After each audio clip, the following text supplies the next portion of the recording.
A principios de este siglo, la psicología comenzó a efervecer, a crecer y a desarrollarse, y no es coincidencia que en este siglo, cuando Sigmund Freud comenzó a analizar a sus pacientes con histeria y a tratar de penetrar en la profundidad de la mente, este hombre Freud, que él mismo acabó loco, igual que Friedrich Nietzsche, cuando Freud negó a Dios y a Cristo y la Biblia, y cuando Nietzsche negó a Dios y dijo que estaba muerto, Dios los juzgó, volviéndolos insanos mentales a los dos.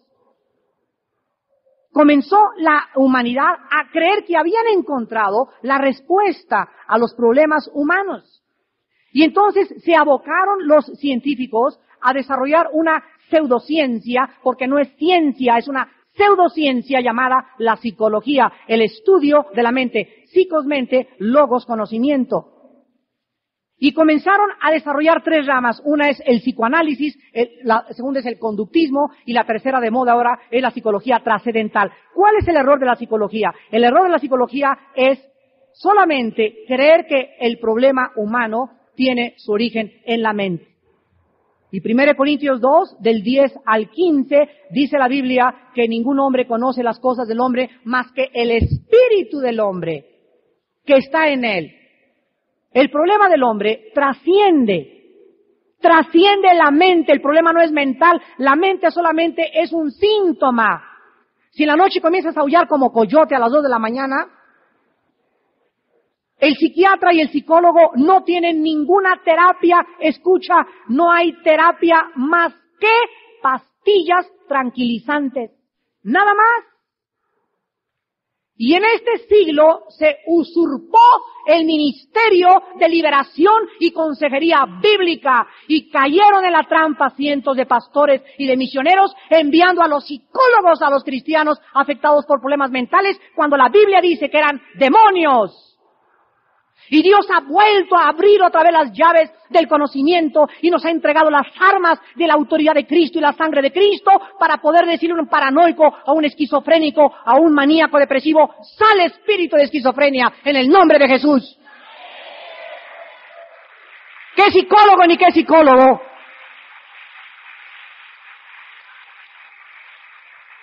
Ahora, claro que la psicología o el estudio de la mente con la Biblia en la mano y la llenura del Espíritu Santo es un arma tremenda. Pero yo no te recomendaría que mandaras a tu hijo a un psicólogo a menos que el psicólogo fuera un hombre de Dios y lleno del Espíritu Santo.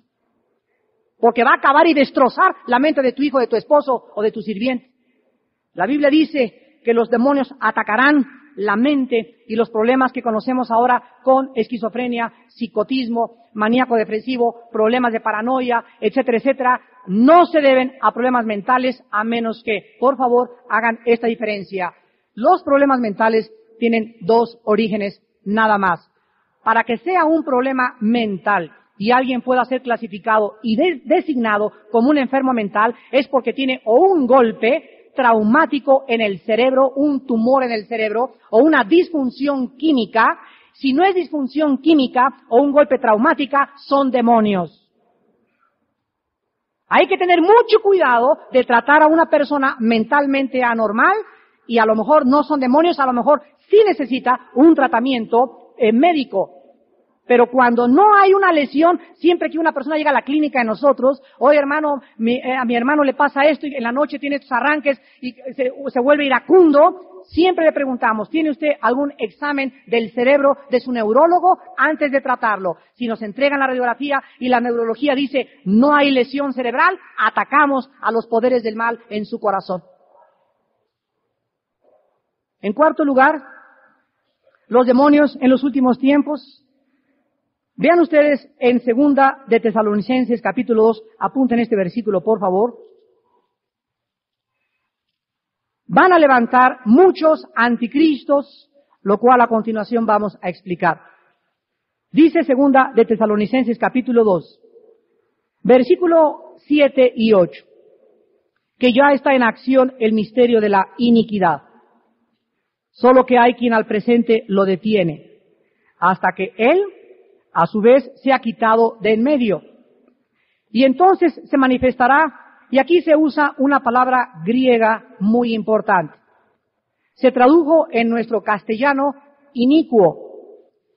La palabra inicuo describe al anticristo, porque es el tema central de este capítulo 2 de Segunda de Tesalonicenses. Y la palabra inicuo en el original griego es antinomos. Apúntenla, antinomos, que significa anti, en contra o en el lugar de, y nomos significa ley.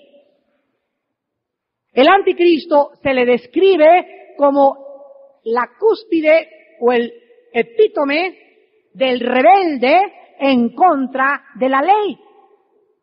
Cuando el anticristo se manifieste, dice el libro de Daniel que va a cambiar la ley, y va a cambiar los tiempos, y va a cambiar las ordenanzas, y va a ser un individuo que va a estar totalmente en contra. Escuchen esto, la Biblia en Romanos 13 nos advierte que no hay autoridad sino de parte de Dios.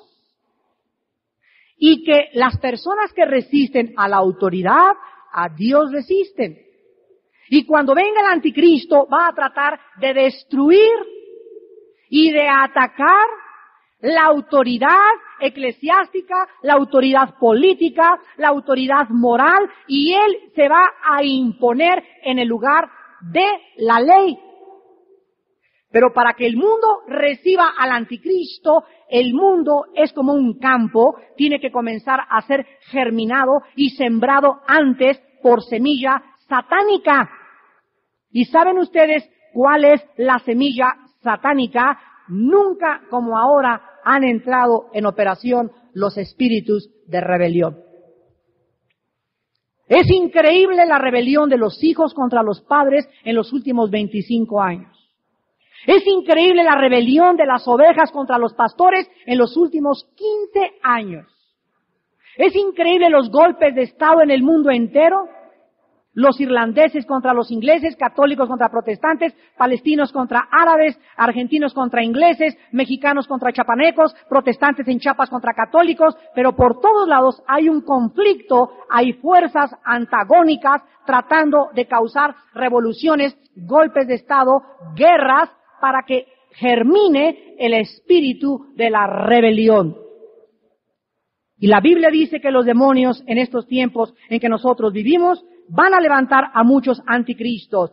¿Saben ustedes que nunca las sectas habían prosperado tan bien como en los últimos 120 años? Les voy a dar un ejemplo rapidísimo. José Smith, el que fundó los mormones, tenía el espíritu del anticristo. Charles Russell, el que fundó los Testigos de Jehová, tenía el espíritu del anticristo. Jim Jones, que se llevó, era un pastor metodista a la Guyana, allá en Sudamérica, a su iglesia, tenía el espíritu del anticristo. David Koresh, ahora en Waco, Texas, que juntó a mucha gente alrededor de una fortaleza, tenía el espíritu del anticristo. Actualmente en Suiza, Luc Jouret, el que fundó la Orden del Templo Solar, él era Rosacruz, tenía el espíritu del anticristo. Y actualmente todas las personas que se levantan en movimientos en contra de la Biblia y le dicen a sus seguidores que ellos son los iluminados y que ellos tienen la respuesta, es el espíritu del anticristo operando en el siglo XX.